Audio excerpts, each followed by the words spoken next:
Hello बच्चों, मैं अनुज Shukla physics online classes में आपका स्वागत करता हूं। कैसे हैं बच्चों? कैसी पढ़ाई लिखाई चल रही है आप लोगों की? उम्मीद है सारे बच्चे ऑनलाइन वीडियोस के माध्यम से अपनी स्टडी को कंटिन्यू कर रहे होंगे और सभी बच्चे इसी प्रकार से ऑनलाइन क्लासेस लेते रहिए, जिससे कि आप लोगों का जो बोर्ड सिलेबस है वो धीरे धीरे ऐसे ही होता रहेगा और अपनी स्टडी को कंटिन्यू आप करते रहिए। रेगुलर आपको वीडियोस मिलते रहेंगे और आप इन्हीं वीडियोस के माध्यम से अपने नोट्स तैयार करेंगे। ओके, आज बेटा हम लोग इलेक्ट्रिक पोटेंशियल, मैंने लास्ट वीडियो लेक्चर नंबर 1 आपको भेजा था। आज हमारे पास वैद्युत विभव का लेक्चर नंबर 2, जिसका टॉपिक है वैद्युत क्षेत्र में वैद्युत द्विध्रुव की स्थितिज ऊर्जा। वैद्युत क्षेत्र में वैद्युत द्विध्रुव की स्थितिज ऊर्जा, electrical potential energy of an electric dipole in an electric field, in an electric field। तो वैद्युत क्षेत्र में वैद्युत द्विध्रुव की स्थितिज ऊर्जा क्या होती है, आज का टॉपिक हमारा यही है। क्या है मेरा टॉपिक? टॉपिक है वैद्युत क्षेत्र में वैद्युत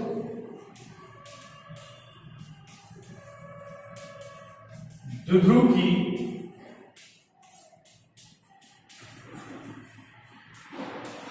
स्थितिज ऊर्जा। राइट, वैद्युत क्षेत्र में वैद्युत द्विध्रुव की स्थितिज ऊर्जा, potential energy of an electric dipole in an electric field. देखो बेटा, जैसे ही हमारे सामने स्थितिज ऊर्जा शब्द आता है, पोटेंशियल एनर्जी वर्ड आता है, हम तुरंत अपने दिमाग में एक चीज को क्रिएट करते हैं कि भाई वैद्युत स्थितिज ऊर्जा कहीं ना कहीं किसी न किसी प्रकार से किया गया कार्य होती है, वर्क होती है। वो वर्क ही इलेक्ट्रिकल पोटेंशियल एनर्जी के फॉर्म में कंजर्व होता है। अलग अलग वैद्युत स्थितिज ऊर्जाएं होती हैं, जैसे गुरुत्वीय स्थितिज ऊर्जा, प्रत्यास्थ स्थितिज ऊर्जा, वैद्युत स्थितिज ऊर्जा, चुंबकीय स्थितिज ऊर्जा, कई प्रकार की स्थितिज ऊर्जाएं होती हैं। लेकिन कोई भी स्थितिज ऊर्जा आप पढ़ रहे होंगे, आपको हमेशा ध्यान रखना है कि कहीं ना कहीं कोई ना कोई कार्य ही होगा, वह कार्य ही स्थितिज ऊर्जा के रूप में संचित होगा। ये हमेशा आप सब बच्चों को ध्यान में रखना है। ओके, अब आप कहेंगे सर वैद्युत द्विध्रुव की स्थितिज ऊर्जा क्या होती है? तो जब हम किसी वैद्युत द्विध्रुव को अनंत से, इनफाइनाइट से, इनफाइनाइट का मतलब होता है, अनंत का मतलब होता है वैद्युत क्षेत्र के कहीं बाहर से, वैद्युत क्षेत्र के कहीं बाहर से। तो जब किसी वैद्युत द्विध्रुव को अनंत से वैद्युत क्षेत्र के भीतर लाया जाता है, तो लाने में जो कार्य होता है, लाने में जो कार्य होता है, कार्य करना भी पड़ सकता है, कार्य प्राप्त भी हो सकता है। ये इस बात पे डिपेंड करेगा कि हम उस वैद्युत द्विध्रुव को वैद्युत क्षेत्र के भीतर किस प्रकार से ला रहे हैं, उस वैद्युत द्विध्रुव को वैद्युत क्षेत्र के भीतर किस प्रकार से ला रहे हैं, इस बात पर इसकी डिपेंडेंसी होगी। तो डेफिनेशन क्या हुई? किसी भी वैद्युत द्विध्रुव को अनंत से वैद्युत क्षेत्र के भीतर लाने में जो कार्य होता है, वह कार्य ही उस वैद्युत द्विध्रुव की स्थितिज ऊर्जा कहलाती है। वह कार्य ही उस वैद्युत द्विध्रुव की स्थितिज ऊर्जा कहलाती है।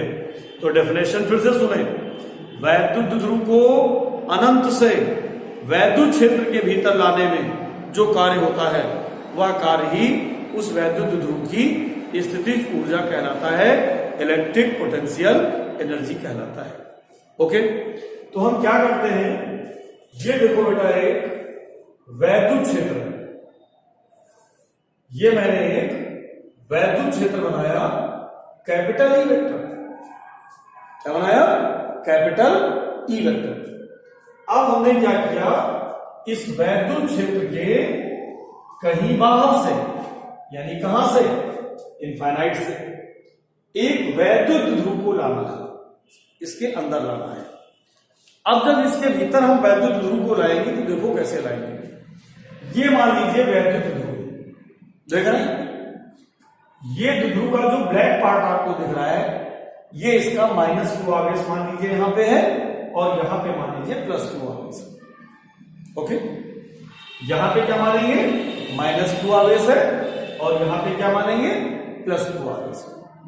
दोनों आवेशों के बीच की दूरी आप सभी बच्चों को पता है कितनी होती है, 2l।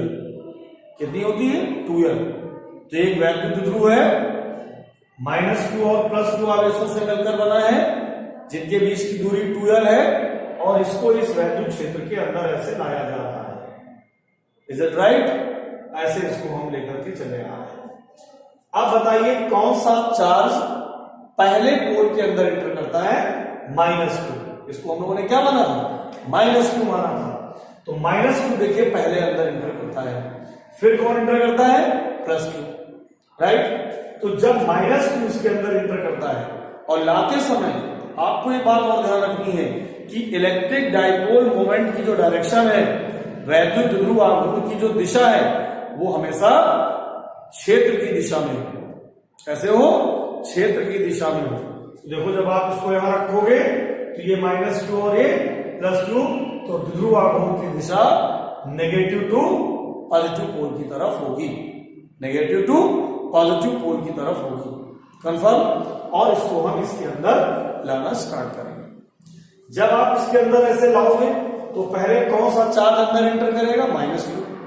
अब जब -q अंदर एंटर करेगा तो क्षेत्र -q पर एक वैद्युत बल आरोपित करेगा।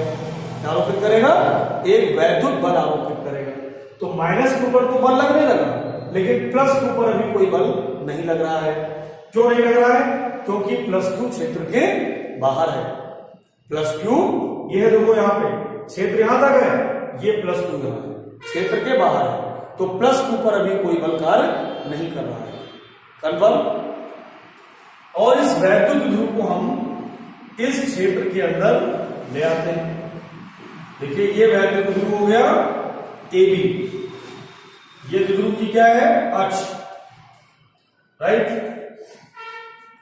और ध्रुव आघूर्ण की ये -q हो गया, ये +q हो गया, ये मध्य बिंदु हो गया इसका, और ये ध्रुव के दोनों आवेशों के बीच की दूरी हो गई 2l, और ध्रुव आघूर्ण की दिशा -q से +q की ओर होती है। ये ध्रुव आघूर्ण की दिशा हो गई नेगेटिव टू पॉजिटिव। कंफर्म? अब देखिए इस -q पर क्षेत्र ने इनवर्ट फोर्स लगाया, अंदर की तरफ वैद्युत बल लगाया। कितना लगाया, F बराबर QE, F बराबर QE अंदर की तरफ। और जब ये +q भी अंदर आ जाएगा, क्षेत्र के भीतर आ जाएगा, तो क्षेत्र द्वारा इस +q पर भी एक वैद्युत बल आरोपित किया जाएगा, जिसकी दिशा बाहर की तरफ होगी। F बराबर QE। क्योंकि जो वैद्युत क्षेत्र होता है वो धनावेश के कारण उत्पन्न होता है, इसलिए इस -q पर तो वैद्युत बल अंदर की तरफ लगेगा, और +q पर यह वैद्युत बल बाहर की तरफ लगेगा, इस तरफ लगेगा। अब देखिए दो बल बराबर और विपरीत दिशा में हो गए, क्रिया रेखा समान है इनकी, लाइन ऑफ एक्शन एक ही है, एक ही लाइन पर दोनों बल कार्य कर रहे हैं, इसलिए परिणामी कितना हो जाएगा, 0। रिजल्टेंट कितना हो जाएगा, 0।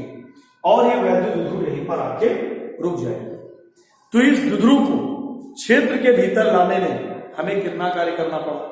तो चूंकि +q पर तो कोई कार्य नहीं हुआ, कारण क्या है, क्योंकि +q ने क्षेत्र के भीतर कोई डिस्टेंस ट्रेवल नहीं की, क्योंकि जैसे ही अंदर एंटर करता है द्विध्रुव वहीं पर स्टे कर जाता है।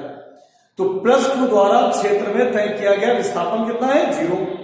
इसलिए अगर आप इस पर कार्य निकालेंगे तो कार्य बराबर बल गुणे विस्थापन अप्लाई करेंगे। विस्थापन 0 होने की वजह से +2 पर कोई वर्क नहीं होगा, कार्य शून्य हो जाएगा। राइट। अब बात करते हैं किस पर? -2 पर। तो वैद्युत द्विध्रुव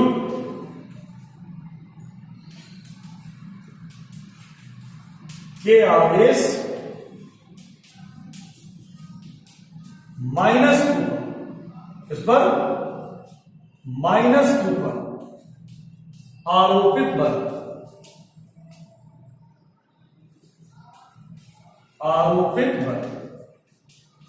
F बराबर कितना हो जाएगा? QE। ओके। और किस पर आरोपित हो रहा है? -2।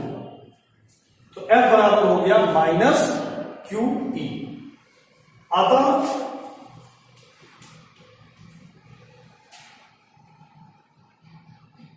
क्षेत्र द्वारा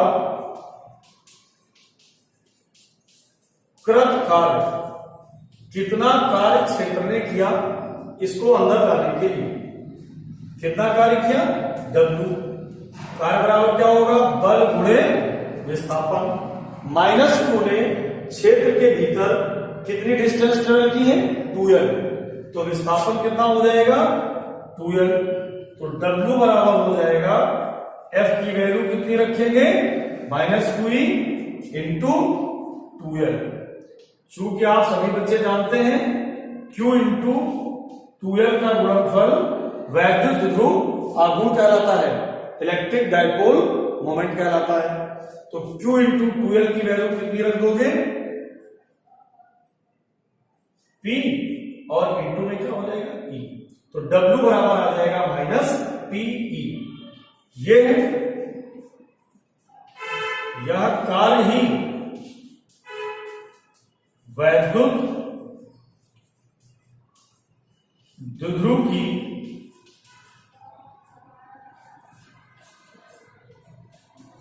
स्थितिज ऊर्जा कहलाता है। इसलिए इसी W को हम किससे रिप्रेजेंट कर देते हैं? U से। तो फिर U बराबर कितना हो जाएगा? U बराबर हो जाएगा -PE। राइट। इस समय जो द्विध्रुव है हमारा वो क्षेत्र की दिशा के अनुदिश है। वैद्युत द्विध्रुव आघूर्ण की दिशा और क्षेत्र की दिशा दोनों ही सेम डायरेक्शन में। तो द्विध्रुव क्षेत्र की दिशा से कितना एंगल बना रहा है? 0। इसलिए ये जो पोटेंशियल एनर्जी हमने फाइंड की है ये कितने डिग्री पर फाइंड की है? 0 डिग्री पर फाइंड की है। इसलिए U बराबर कितना हो जाएगा? -P। तो U0 से इसको रिप्रेजेंट करेंगे और इसे हम U0 से क्यों रिप्रेजेंट करेंगे? क्योंकि इस समय हमारा जो द्विध्रुव है वो क्षेत्र की दिशा से कितना एंगल बना रहा है? 0 एंगल बना रहा है। कंफर्म? सभी बच्चों को समझ आ गया अच्छे से? कोई डाउट किसी को? अब यदि इसी वैद्युत द्विध्रुव को जिसको आपने इसमें ला के रखा है, अगर इसी को हम क्षेत्र की दिशा से थीटा कोण से क्या कर दें? घुमा दें, रोटेट कर दें। अगर इसे हम थीटा डिग्री कोण से रोटेट करा दें तो हमें और कार्य करना पड़ेगा। इतना कार्य तो मुझे इसको लाने में करना पड़ा। अब इसके बाद अगर इसको हम इस स्थिति से थीटा एंगल से रोटेट करा दें, थीटा एंगल से घुमा दें तो हमें और कार्य करना पड़ेगा। तो लेक्चर नंबर 1 में मैंने आपको बताया था कि अगर हम किसी वैद्युत द्विध्रुव को वैद्युत क्षेत्र में घुमाते हैं तो मुझे कितना कार्य करना पड़ता है? जल्दी से याद करो, जल्दी से याद करो। यदि किसी वैद्युत द्विध्रुव को वैद्युत क्षेत्र में थीटा कोण से घुमाया जाए तो घुमाने में कितना कार्य करना पड़ता है? याद आया भाई? याद आया? चलिए, कितना कार्य करना पड़ता है? W बराबर P 1 - cos थीटा। कितना कार्य करना पड़ता है? W बराबर P1 माइनस कॉस थीटा। तो इस दशा में वर्क और ज्यादा हो जाएगा, एक तो लाने का और प्लस घुमाने का। तो लाने का कार्य तो ये हो गया और घुमाने का कार्य हो जाएगा P1 माइनस कॉस थीटा। तो ऐसी दशा में क्या कंडीशन बनेगी? तो ऐसी दशा में टोटल कार्य हो जाएगा, लाने का कार्य कितना हुआ? माइनस P प्लस, और घुमाने का कार्य कितना हुआ? 1P in bracket 1 minus cos theta. तो W बराबर माइनस P, ये लाने का कार्य हुआ, और plus P1 minus cos theta घुमाने का कार्य हुआ। तो फिर कितना हो गया? W बराबर minus P plus P minus P cos theta. P से अंदर ब्रैकेट को ओपन कर दिया। तो बेटा ये प्लस का P और माइनस का P कट जाएगा, तो W बराबर हो जाएगा माइनस P कॉस थीटा। और इस दशा में ये कार्य ही वैद्युत ध्रुव की स्थितिज ऊर्जा कहलाएगा। लेकिन इस समय द्विध्रुव कितने एंगल पे रखा हुआ है? थीटा। इसलिए जो पोटेंशियल है इसको हम किससे रिप्रेजेंट करेंगे? U थीटा से। इससे U थीटा से, U थीटा बराबर हो जाएगा माइनस P कॉस थीटा। तो ये वैद्युत ध्रुव की स्थितिज ऊर्जा का दूसरा रिलेशन आ गया, U थीटा बराबर माइनस P कॉस थीटा। बात समझ में आई? तो यदि किसी भी द्विध्रुव को आप क्षेत्र के भीतर लाते हैं तो लाने का कार्य तो ये हो गया माइनस P, और ये ला करके घुमाने का कार्य हो गया P1 माइनस कॉस थीटा। तो टोटल कितना हो गया? Minus P cos theta. तो फाइनल कंडीशन क्या निकलती है कि यदि किसी वैद्युत द्विध्रुव को अनंत से क्षेत्र के भीतर लाकर थीटा कोण से क्या कर दिया जाए? घुमा दिया जाए, तो उसकी उस समय जो स्थितिज ऊर्जा है वो U थीटा बराबर माइनस P कॉस थीटा होती है। कंफर्म? अब हम इसकी कुछ विशेष दशाओं पे चर्चा करेंगे, स्पेशल कंडीशंस की चर्चा करेंगे। और स्पेशल कंडीशन में कंडीशन नंबर 1 देखना है। यदि वैद्युत ध्रुव को क्षेत्र के अनुदिश लाया जाए और अनुदिश लाकर ही क्षेत्र की दिशा में रख दिया जाए, तो ऐसी दशा में थीटा की वैल्यू कितनी होती है? 0। तो यहां पे हम थीटा की जगह पे 0 रखेंगे, यहां भी 0 रखेंगे। जब यहां 0 रखोगे तो cos 0 का मान कितना हो जाएगा? -1। सॉरी, cos 0 का मान कितना हो जाएगा? +1। तो जब यहां +1 हो जाएगा तो U0 बराबर कितना आ जाएगा? माइनस का PE। कितना आ जाएगा? माइनस का PE। देखो वही पहले वाली कंडीशन फाइंड हो गई कि नहीं फाइंड हो गई? तो ये हो गया जब कोई द्विध्रुव अनंत से क्षेत्र के भीतर लाकर क्षेत्र के अनुदिश रखा जाए। और ये जो सिचुएशन होती है, इस समय द्विध्रुव स्टेबल पोजीशन में होता है, यानी स्थायी अवस्था में होता है। अर्थात द्विध्रुव को जिस सिचुएशन में आप लाकर रखोगे, जिस कंडीशन में लाकर रखोगे, वो उसी कंडीशन में रखा रहेगा, उसकी कंडीशन में कोई चेंजमेंट नहीं होगा। ओके, तो this is the potential energy at equilibrium position. ये इसकी स्थायी संतुलन की अवस्था में स्थितिज ऊर्जा कहलाती है। ऑप्शनल आता है, यहां से ध्यान रखना है कि वैद्युत ध्रुव के स्थायी संतुलन की स्थिति में पोटेंशियल कितनी होती है? U0 बराबर माइनस P। दूसरी कंडीशन है यदि थीटा का मान 90 हो जाए। अगर थीटा का मान 90 डिग्री हो जाए तो यहां भी आप 90 रखोगे, यहां भी 90 रखोगे, cos 90 का मान 0, पूरा मल्टीप्लिकेशन कितना हो जाएगा? 0। यानी अगर कोई भी वैद्युत ध्रुव क्षेत्र की दिशा के लंबवत लाकर रखा जाए तो उसकी पोटेंशियल एनर्जी कितनी होती है? 0 होती है। कितनी होती है? 0। और इसी प्रकार से एक 3 नंबर का स्पेशल नोट और यहीं पर देख लेते हैं कि यदि कोई वैद्युत ध्रुव क्षेत्र की दिशा से 180 डिग्री एंगल पर, यानी थीटा की वैल्यू कितनी हो? 180। तो अगर आप यहां पर 180 रखोगे और cos 180 का मान कितना होता है? -1। तो माइनस माइनस क्या हो जाएगा? प्लस 1। तो इस समय 180 पर इसकी पोटेंशियल एनर्जी कितनी आ जाएगी? Plus PE.